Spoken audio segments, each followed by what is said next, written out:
بسم اللہ الرحمن الرحیم۔ میں فقیر محمد کلیم حنفی رضوی، خادم عالمی سنی حنفی بریلوی تنظیم سنی جمعیت الاحناف، قصر ابو حنیفہ، کرلا ویسٹ، ممبئی۔ تمام اہل سنت و جماعت مقلدین حنفی، شافعی، مالکی، حنبلی حضرات کو امام الائمہ، کاشف الغمہ، سید الفقہاء والمجتہدین والمحدثین، سراج امت سیدنا امام اعظم ابو حنیفہ نعمان ابن ثابت کوفی رضی اللہ تبارک و تعالی عنہ کے 1288 سالہ عرص پاک کی مبارکباد پیش کرتا ہوں۔ سرکار امام اعظم ابو حنیفہ رضی اللہ تبارک و تعالی عنہ ہجری 80 میں کوفہ شہر میں پیدا ہوئے اور ہجری 150 میں آپ نے اس دار فانی سے کوچ فرمایا۔ بغداد شریف میں آپ کا مزار پاک مرجع خلائق ہے، اور الحمدللہ امت کا 80% حصہ امام اعظم ابو حنیفہ کے مقلدین پر مشتمل ہے، اور باقی کے 3 امام جیسے امام مالک بن انس رحمہ اللہ، وہ ہمارے امام صاحب کے شاگرد ہیں، ان کے شاگرد ہے امام ادریس الشافعی رحمہ اللہ، اور ان کے شاگرد ہے امام احمد بن حنبل رحمہ اللہ۔ تمام مقلدین کو مبارکباد ہے۔ 2 شعبان المعظم یعنی 29 اپریل کو سنی جمعیت الاحناف کی جانب سے یولا ضلع ناسک مہاراشٹرا میں ایک عظیم الشان کانفرنس ہے بعد نماز عشاء، جس میں علماء کرام کی تقاریر، بالخصوص اس فقیر کی تقریر ہوں گی، اور بعد تقریر شرکاء کے لیے، آنے والے حضرات کے لیے لنگر نعمانی کا انتظام ہے۔ میں تمام اہل سنت و جماعت سے اپیل کرتا ہوں کہ پورا ماہ شعبان المعظم امام اعظم ابو حنیفہ رضی اللہ تعالیٰ عنہ کی یاد منانے کا اہتمام کرے، نیاز کریں، اصالہ ثواب کرے، امام صاحب کے نام سے غربا، مساکین، یتامہ، فقراء، بیوہ، بیکس لوگوں کی مدد کرے جو سنی صحیح العقیدہ ہو، امام صاحب کے نام سے جلسے کرے، امام صاحب کی خدمت حدیث، امام صاحب کی خدمت فقہ، امام صاحب کا تقوی، طہارت، خلوص و للہیت، خشیت الہی، اتباع سنت، اجتہاد، استنباط اور دین متین کے لیے ان کی انتھک محنتیں،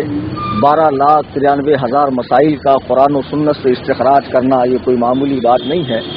یہ امام صاحب کی عظیم الشان محنت ہے۔ میں بار بار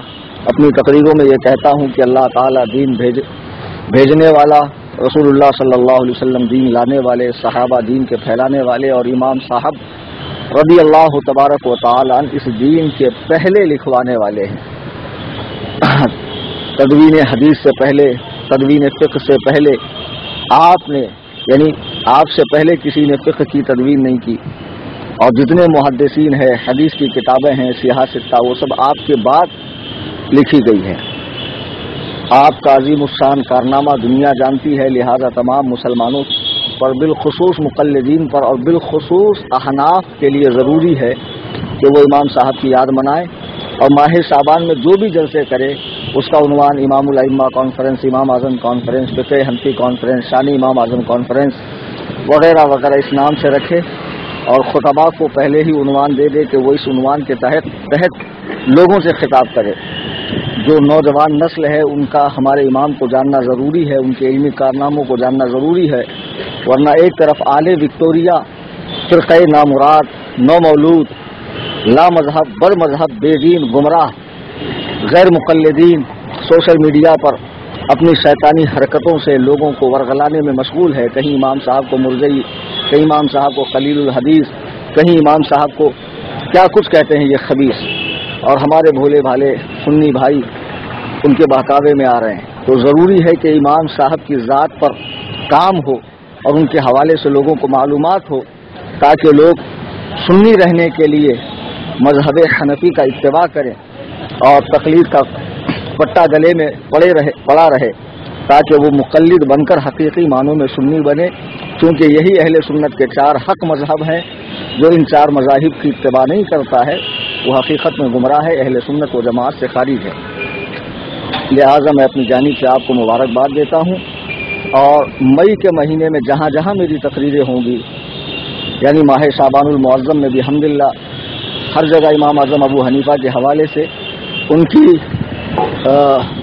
شخصیت کے مختلف پہلوؤں پر میں انشاءاللہ ہر جگہ گفتگو کروں گا، کلکتہ وغیرہ میں جہاں بھی میری تقریریں ہیں،